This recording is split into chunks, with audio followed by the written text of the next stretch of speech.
All right. Today is Thursday, January 15th, 2026. And today we're going to do the Thursday crossword by Wendy Albrandis and Barbara Lynn. It's a collaboration between two fairly prolific crossword constructors, so I'm excited to see how this goes. And typically, Thursdays have the most creative out of the box themes because it's usually the hardest of the week as far as themed puzzles go. So Thursday and Sundays are usually the hardest, but Thursday is where you typically get very creative themes. And I can see there are already some circled letters, so that certainly has to do something with the theme. I think I might start with trying to figure out what the theme is. I think it's on the bottom here. Yes. Tendency to reinforce one's established beliefs. Confirmation bias. And maybe because the word bias, maybe it sort of signals a sort of bias as in a slant. So maybe that's sort of what's going on here. But let's look at this F. To infer is to really try to get, to stare in astonishment. Um, Possible to response of do you want chocolate in French is yes, we. Moment of truth. Don't know. A join is to abut something. Something Chekhov. I just forgot what the Isaac Chekhov. No, it's not Isaac. I'll get to it later. Sorry, hard past is either no or no. Maybe it's an Oh, go time is the moment of truth. But the truth, greatness of humanity is being humane. So a nice word play there. Directive incurrence is eat me. Dances an apron is ties on. So what is this? Evening spent playing with the kids. Family night. Some kind of indoor night, weekend night maybe. It could be weekend night. Well, let's see what else we have here. Seattle NHL team. I don't know. Highway behemoth. I don't know. Yeti. What else would it be? Quarterback's asset is an arm. Oh, behemoth might be a semi, as in a semi truck, a very large thing on the highway. Elate is to send. I only see that really construction used in crosswords. So like you're being sent means like you're over the moon kind of thing. Bit of concert merch is a T. Show that celebrate SNL is a long time show. I didn't have to read the rest of the clue to get that even. About a third of an NFL broadcast is ads. I think there's a sort of contract where every 8 minutes or so they have to run some ads because it's a super commercialized televised sport. And I know there's this one guy with orange gloves. It's his job specifically to sort of wave at the cameraman whenever it's time to go into an ad break. And basically that supersedes all of the sort of athletic part, really. Just like the ads. And so that man is a very important man because he waves his arms whenever it's time to go to an ad break. Bulldog supporters, something S. This might be a team in some state, and then this might be the sort of endonym of whoever lives in that state. So just peachy is all well, is a-okay, maybe? Then I don't know what that is. So what else could it be? Quarterback's asset could be arm. It could also be aim. This might look a bit more convincing. Star qualities, luster is an ego. Some kind of pole. Stereotypical dog is a mutt or a bull. Soul but not Luna could be a note. This is sort of getting at Roman gods of the sun and the moon, but sol is also the solfege name for the fifth note of the scale. Fortune competitor. It's a magazine. 5.5 yards is I actually don't know what that is. It's some other length. A yard? It's not a yard. Subject of astrobiology. I don't know. Noblest Joliot Curie. Is this Marie? I thought Marie Curie was her official, like, I thought Curie was her maiden name. I could be wrong, though. But it could also be one of her children, perhaps. Because I do know that Joliot Curie was a sort of name that continued after Marie Curie. Not fooled by is onto. You're onto something. Nada is none. I don't know. I don't believe that constructors would necessarily have none and nada clue the same because they are in a way kind of semantically, etymologically related. none and nada almost seem to be the same word in different languages. I don't know if they would do that. Um, let's see. Idiomatic partner of lose. Oh, you snooze, you lose. Okay. Really try to get is to maybe go for, like you go for gold. Oh, Anton Chekhov, that's what it was. C-section reminder is a scar, and a corporal music chairs for short is reorg. Kind of interesting calling it musical chairs, but I suppose that's what it is. Throwing for a loop is dazing, maybe. Or hazing, but that seems kind of I think the New York Times will try to avoid any references to hazing, so I think it's dazing. And what is this? Evening spent playing with the kids. So confirmation bias tells me something about maybe the way that you would read this when you go off the diagonals. But let's see. Where the coffee and Wi-Fi may be strong is a cafe. At last seen James is Etta James. Following is after. Rib is to tease. You might tease someone, you might rib someone. Bulldog supporters. Disney still. Disney still, this is talking about old animation styles when everything was hand-drawn. And sort of cells with a single L. That's what they were called back then. Sixth word of the Gettysburg Address is 7 years ago. That's ago. And what would this be? Something in night, maybe. Basis of shipbuilding is keels. Then what would this be? Keenman? Maybe it's not.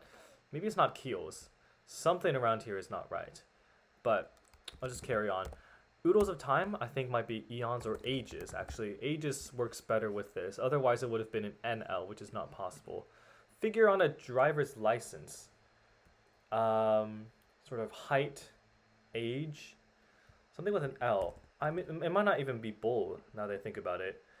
Then what is this? 24/7, 365, around the clock, nonstop. It could be anything else. Okay, Aaron Judge I think is a baseball player, so this could be RBI, a stat for Aaron Judge. Brief letters. As in a legal brief. I don't know what it's getting at here, but it's some kind of wordplay. W9 figure, social security number. Visible sign of hard work is a sweat. Well, it's not a sweat. It's just sweat is a visible sign of hard work. And Oscar-nominated singer-songwriter for May It Be. If it's a single named singer, the only person I can think of that fits that with an E in the front is Enya, who's a Celtic singer. So we'll see if that works. And a used fire pit is ashy. What might give you a brewed awakening? Tea, because tea can be brewed and it keeps you awake. 1 of 5 or maybe 6. Sixth sense, that's what idiomatically they all say, but there are technically a lot more senses of the human body, like proprioception, the ability to feel or to know where your body parts are without seeing them. But this works for the clue, so we're just that's what it is. Novelist Quindlin, who wrote One True Thing, don't know. Cattle Calls, I should have started with that. That is Moose. Fifth Avenue Stores, is it Saks? It sounds and looks like it was a kind of New York thing. I'll keep an eye on that. Low soccer score, maybe 1-1 or 1-0. The fact that it's soccer makes me think that nil is part of the answer because nil is very specific to soccer or football. So I'm more inclined to say it's not 1-1, it's just 1-0. If it were 1-1, I think constructors would more likely say a tied low soccer score in some way to make it more clear that it's tied. But 1-0 seems right. First name in rap is Lil, because a lot of rapper names start with Lil. I don't know why it's a first name here, but why there's a question mark with this first name in rap. But I'm fairly convinced it is Lil. Indian spice blend is a masala, like garam masala. You get chicken tikka masala, things like that. Novelist Quindlin, who wrote One True Thing. This could be Anna, it could be Anya. Can't be much else. I think this is probably an O, because it might be like O'Neill or something. So, herb related to parsley is anise, star anise, for instance. Off-quoted advice in Matthew 7:7. Seek and ye shall have. Oh, okay, so I see how you're supposed to read this. You're supposed to go here, seek and ye, and then you continue there, shall have.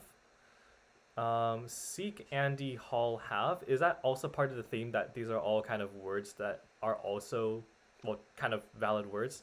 I don't know, but oh, just because this is a yes, so it's confirmation as in a yes, and it's biased because you have to sort of go out of the straight line in order to read it. All right, I understand how the clue works. So then maybe this also would be some word meaning yes, something something are. I don't know what it is yet.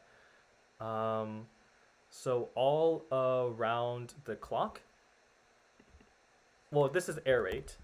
Those letters signal very clearly with an AE in the beginning. Then what is this? One method of sibling torture is a wedgie. Yes. Part of LGBTQ is gay. Yes, that's good. El Greco. This is an art movement. So El Greco is a famous painter. Narrow kitchen is a galley, like on ships. I know that the term galley is used very specifically for like on a cruise ship, I imagine. Results of feuds. Um, Maybe it's not seek and you shall find. I think that's what it was. Results of feuds is rifts. You create rifts in families after an argument like that. Like darts. Darts are aimed. That makes me think that this is not aim. It might be arm then.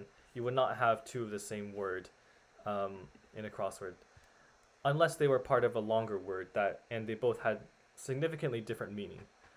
12D, okay, title for any male in the house of Saud is Emir.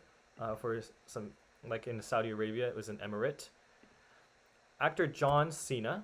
And odds, this in a sports book, when you do sports betting, for instance. Races longer than marathons is ultra marathons. And for short, they're ultras.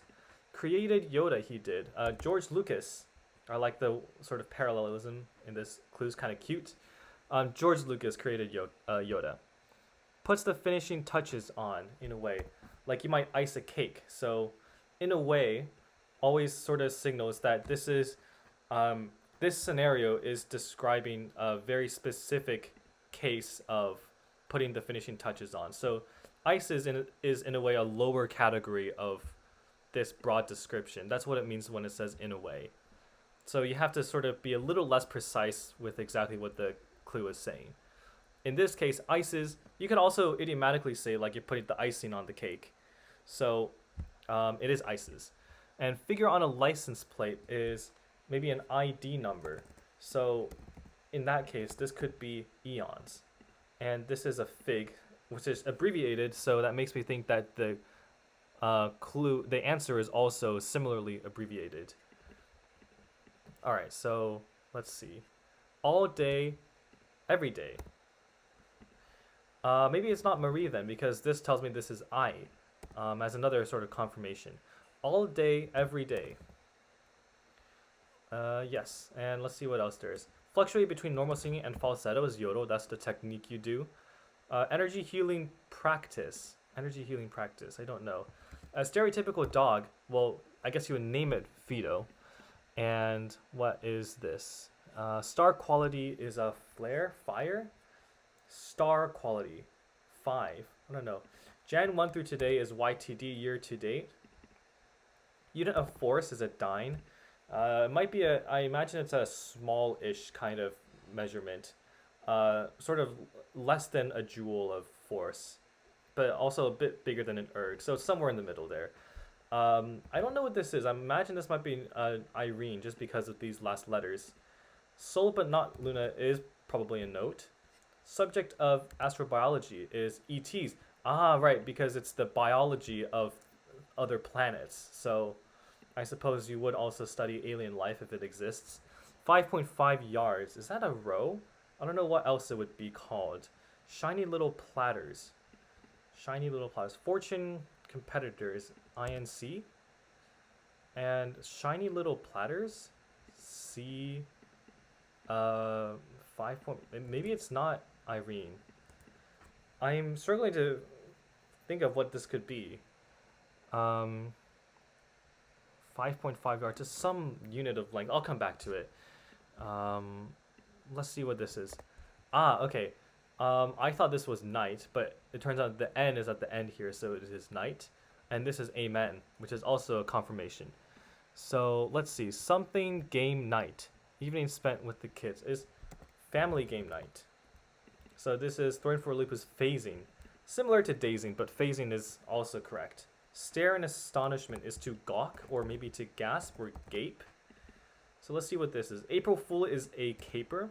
Caper is also a term for one of those little greenish, like pea size, or smaller than the pea size decorative vegetables that you might get like in fancy restaurants, but it's also a word meaning like a sort of escapade, sort of one of those sort of shenanigan kind of things. Word with sponge or fish. Sponge cake, fish cake. And Reiki. I believe it. Yeah, I don't know what this is, but it's probably some kind of Eastern thing for all I know. Probably, I imagine this is Japanese.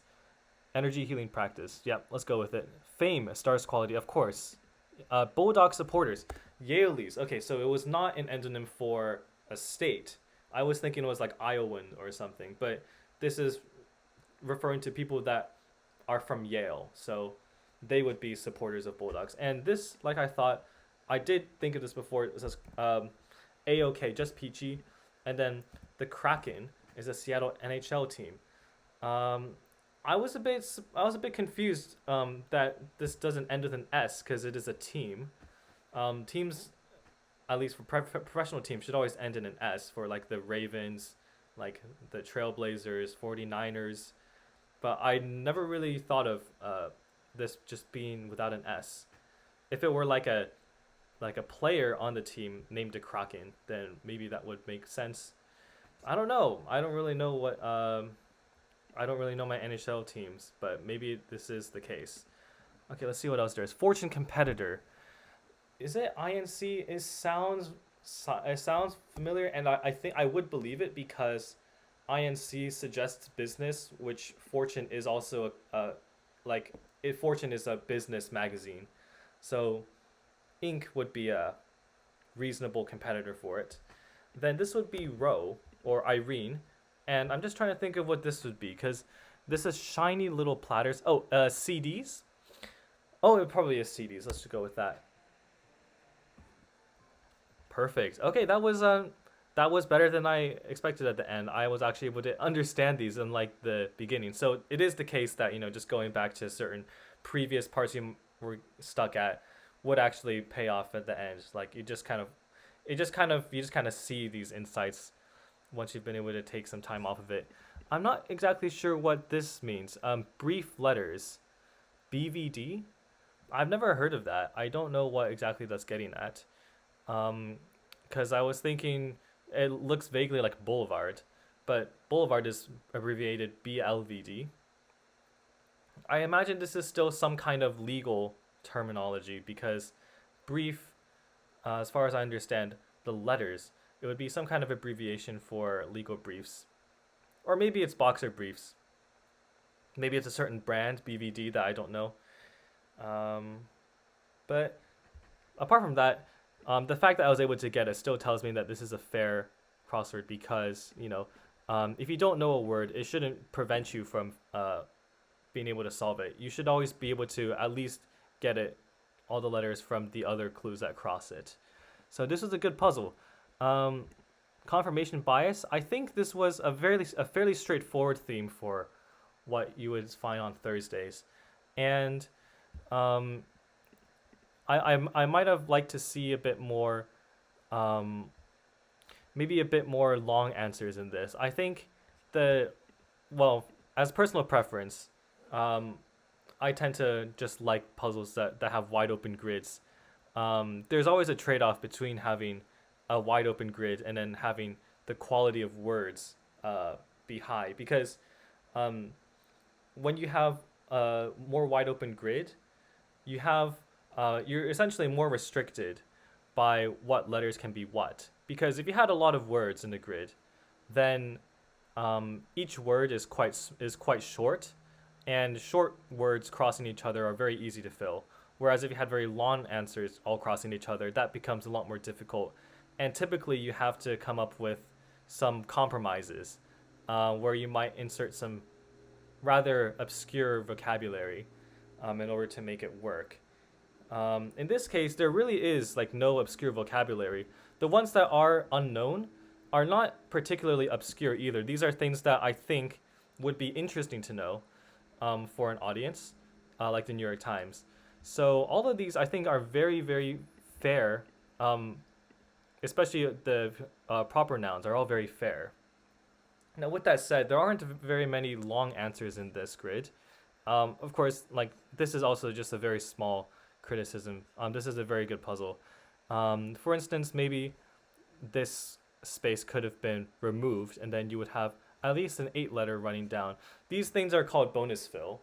They're the long answers that are found in the grid that are not the theme answers. And you might have usually 2 or more bonus fill that runs in the opposite direction of the themers. If the themers are horizontal, then the bonus theme tends to be vertical. And in this case, there aren't too many bonus fills possibilities because all of the down answers are 6 letters at most. Again, this might be also sort of a problem that I need to work with, is how do I not be so obsessed with having wide open grids, because I do find that sometimes the puzzles that I make typically are quite difficult to fill without making some compromises. Not much to say about the theme. I think the theme was very self-explanatory and very well executed. There were no complaints with it. I think all of these theme answers also, when you read them out loud, they're all very strong phrases. All day, every days. Honestly, these are all very great answers, and you wouldn't see these in a normal grid because these words are just very long. So it's nice to get some fresh vocabulary in here, some fresh phrases. Yeah, that's what I have for today. It was a great puzzle. Hope to see more soon.